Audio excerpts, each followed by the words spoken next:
好好的迈克尔怎么被人整的一脸大鼻涕呢？而且这大背带是怎么回事啊？不认多。理解热爱，分享快乐。Hello， 大家好，欢迎来到本期的鲨鱼分享。今天给大家带来的呢，就是由 Nika 公司所出品的月光光心慌慌第6部造型的迈克尔·迈尔斯。那么近期呢，因为 UP 主本人的一些生活上的安排，不得不更改个人的住所啊。这样子的话呢，拍摄空间和设备呢，一时半会儿也没有移过来啊，所以呢，在画面上可能没有原本那么精湛。希望大家呢能多多包容，然后也是更加的关注玩具本身。OK， 我们直接来看包装盒。包装盒呢，依旧是 Nika 我特别喜欢的这种礼盒的这个挂饰啊。它正面呢是一个电影的海报啊，直接让你直观的联想到电影本身。下面是Halloween 迈克尔·迈尔斯的诅咒的这样一个标题，背后呢也是拍的非常精湛的这么些个官图啊，你可以看到每一张呢拍的都挺有感觉的。那具体的内容物呢，我们直接拿出来看。那么本次的造型呢，选取的是第6部的造型啊。由于第6部的演员呢，应该也是前6部邪教时间线里最高的一位，所以本次迈克尔的身形可以看得出来还是十分魁梧的。不同以往的呢，是这次没有再去使用一个类似于是深蓝色的工作服，而是跟电影里一样换成了一个比较偏灰色的这么一个浅蓝色。文具转到背面和侧面呢，也能看到我刚才说的这个大背带的刻画，这其实也是电影中的一个小细节啊。那么演员本人呢，确实是有这样的大背带。人家美系能考虑到演员的身高体型这方面的事儿呢，还是比较用心的。可以看到这次的制服呢，也跟以往不一样啊，也是根据第6部呢进行了一些造型上的更改啊，没有十分的偷懒。头雕方面呢，这次做的是第6部的一个面具造型，可以看到啊，它的造型还是整体比较还原的。那第6部的面具造型呢，我个人认为在前6部的这个邪教线里啊，算得上是第2好看的。第1好看的整体肯定是最经典的第1部的轮廓。那第4和第5部的面具呢，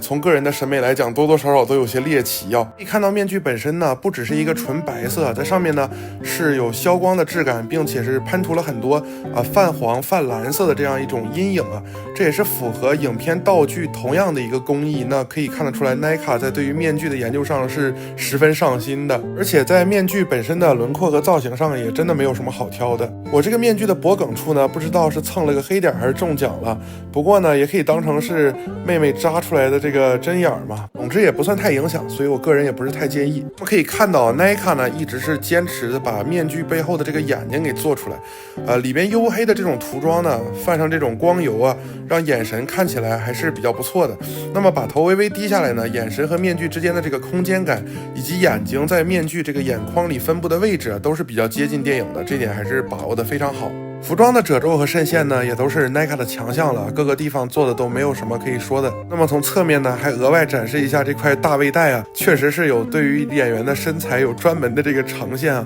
跟电影里给人的这个轮廓从侧面看是完全一致的。那在电影中呢，我们的麦叔也是因为自己的这个大背带啊，被卡在了2个罐子中间，没能抓住主角团的小孩啊。这个故事告诉了我们啊，想当面具杀人魔，好的身材也是必不可少的。看一下主体的可动性方面，头部呢抬头够用，但有一定的限制，因为面具后面有厚厚的头发。低头的角度呢是绝对够用的，包括左右旋转啊、侧摆啊。虽然有衣领的干涉吧，但是整体呢 Michael 的大部分动作都能完成。手臂平台可以轻松90度，那旋转呢也可以直接一个360啊，不会被这个肩膀的衣角产生干涉。手臂有上下2段的平转，并且呢有一个大于90度很多的这么一个曲肘。来看一下手型的细节啊，可以看到呢，手型是这么一个巴巴赖赖的样子，因为在这个邪教时间线里呢，第2部之后，迈克尔的全身就严重烧伤了，所以这个手部呢是非常拧巴的一个样子。腰部为了保证造型的一体性呢，这个可动性几乎被这个衣服限制完了。不过迈克尔也几乎不会有这种弯腰驼背的姿势了，更何况 Nika 这个品牌呢，一般都是以外形的还原度为主，腿部的前踢幅度很大，不过我不推荐你长期这样子摆着，毕竟这个软胶应该会变形。屈膝幅度呢有大概90度左右啊，对于 Michael 这个角色呢也绝对是够用的。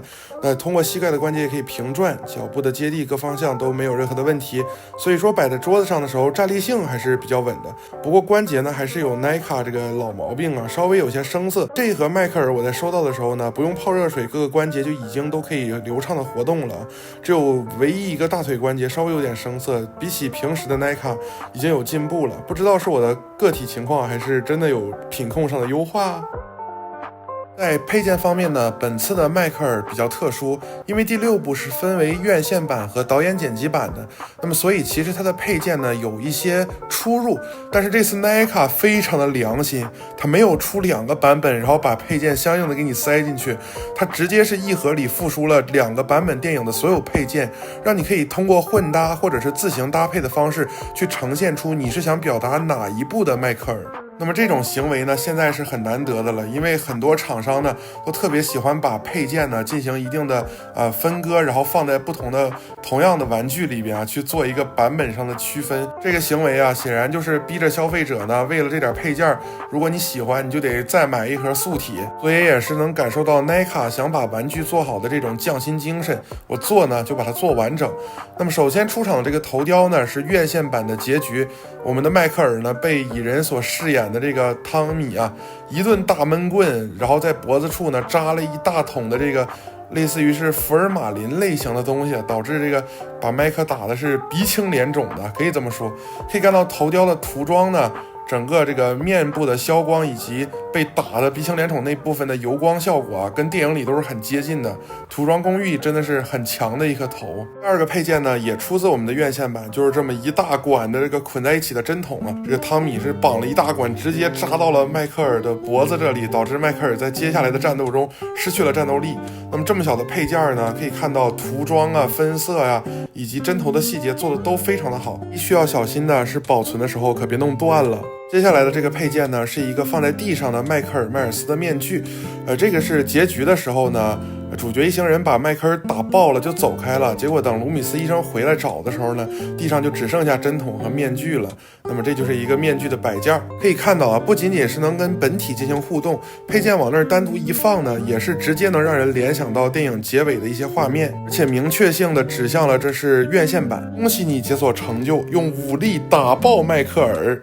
接下来的这个配件呢，就来自于导剪版了，是这么一个小片儿，这到底是什么呢？这其实是一个布袋子，带点绒布的质感，上面呢是有2个红色的细绳，那么从这个袋子里倒出来的呢是白色的小石子儿，上面刻着符文。可别小看了这包石子儿在导剪版里呢，我们的汤米就是直接用这包石子儿在原地施了个法，就简简单单的驱除了迈克尔身上的诅咒。蜡烛的配件呢，则直接指向了导剪版的这个邪教的仪式。在这个邪教的仪式上呢，他们在女主周围放了巨多的这种小蜡烛，这也就是象征一下。紧接着呢是这么一个南瓜，那这个南瓜呢则是在每部电影的后面都有出现，也就是说导剪版和院线版都出现过。这个南瓜看上去非常的张狂也是比较符合第6部邪教终于也是不装了，彻底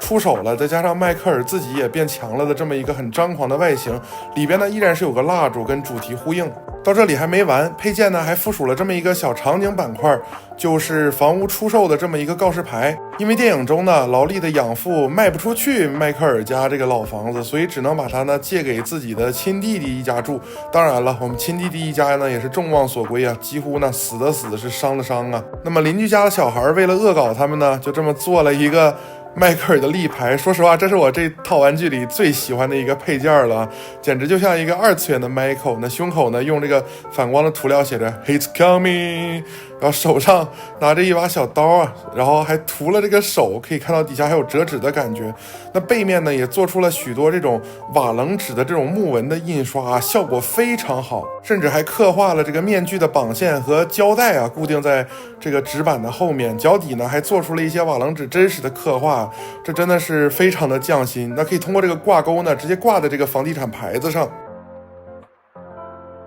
这样的展示效果呢还是非常黑色幽默了。接着就是 Michael 在电影里使用的一些武器，首先是2把一样的厨刀这个厨刀我推想一开始呢应该是一把带血一把不带血的，包括广告牌在电影里也是刀上是带血的，但可能在实际出货的时候呢，这个不知道为什么做了一些调整就变成2把都不带血的了。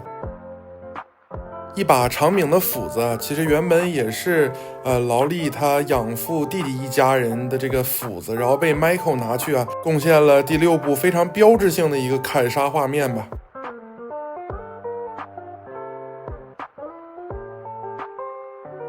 配件本身的涂装呢依然是非常的用心可以看到这种铁锈啊，还有金属质感表达的是非常好啊。有的地方呢还着重做的很脏啊，甚至表面这种金属凹陷的感觉做的真的是非常不错啊。接下来的配件呢是这么一把长刃的砍刀，那这把砍刀呢依然是院线版独有的一个配件啊。Michael 呢拿起这把刀，在医院中呢是杀害了许多曾经把自己洗脑的邪教人员，也算是对自己被邪教利用被迫去杀害血亲的一种控诉吧。砍刀的顶部呢是终于做了一点点血从上面流淌下来的感觉，不过这个血涂的也是比较规矩的，这一段呢电影里实在是太晃了，我就不放了。那么到这里还没完啊，还有就是这么一把撬棍，这个撬棍呢是用的末端去捅的人啊，所以末端是有血迹的。这个配件我找了很久，它的出处都没有找到。最终发现啊，是杀害劳力养父的亲弟弟时候用的这么一把撬棍，使用撬棍的镜头就被直接省略过去了，只有在导剪版里才出现了这把撬棍的全貌，而且只有一瞬间。说实话，电影我本来就刷了很多次，还翻来覆去的看素材，结果愣是没找到这把撬棍在哪儿，最终才好不容易在那一瞬间看见。可见 NECA 在考据的时候恨不得是把所有能给你的东西啊都给你了。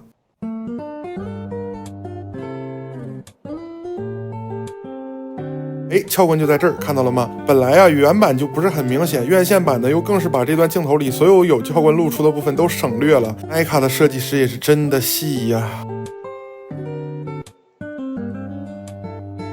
手型的方面呢，也有做出这种被烧伤的这种麻木拉来的痕迹。那乍一看两个手的建模是一样的，但其实区别呢，主要是在手腕部分的关节。一个呢是这种上下摆动的关节，方便你持刀和持有武器；另一个呢，则是这种传统美系的招财猫关节，你可以自己根据选择去装配。说实话，在2025年这个时间点呢，一款售价不算太贵的玩具，能如此尽它所能的给你所有电影中能考据到的配件啊，这本身呢是一件非常值得鼓励的事情。那么月光啊，尤其是第6部呢，这种恐怖片题材，相较于国内的大部分手办模型呢，可以说还是相对小众的一个题材。那么不论是对面具的工艺去涂装的还原，还是整体对于演员身形啊、身高的一方面注重，包括手型的细节、各种场景的配件，以及面对各个版本结局的电影所做出的这种差异化的配件特征，都可以看得到设计师着眼于让你通过每一个配件去还原电影里的每一个情节。NECA 的可动性呢，虽然说是比较一般的，但面对迈克尔这种不需要太大张力 pose 的角色呢，在这款产品里已经足以能感受到 NECA 对其的用心考据。可以说玩具本身呢，不仅仅是作为迈克尔本人的一种手办，通过这些特别多的配件呢，也帮你回忆起电影的每个情节，相当于是一本献给系列粉丝的情书了。如果你跟我一样对月光光整个系列都非常喜爱呢，我相信这款迈克尔绝对是你不可多得的精品，绝对不能错过。关于美恐这个圈子呢，早期其实有很多的老鼠屎啊、牵头呢，在圈子里掀起了一种非常不好的风气。那么毕竟呢，这些东西只是电影，是虚构的，大家如果喜欢呢，也只是在看电影的过程中寻找一些刺激。不管你觉得这些家伙有多酷，要记得永远要热爱自己的生活。OK 啊，本期节目最后呢，还有一句话送给一个特殊的人 ，Fuck you， 诺兰亚。喜欢我的内容就请点赞、收藏加关注，你的支持是我更新最大的动力。也可以加入我们的聊天群，与我们一起聊玩具、理解热爱、分享快乐。我是鲨鱼，我们下期不见不散，拜拜。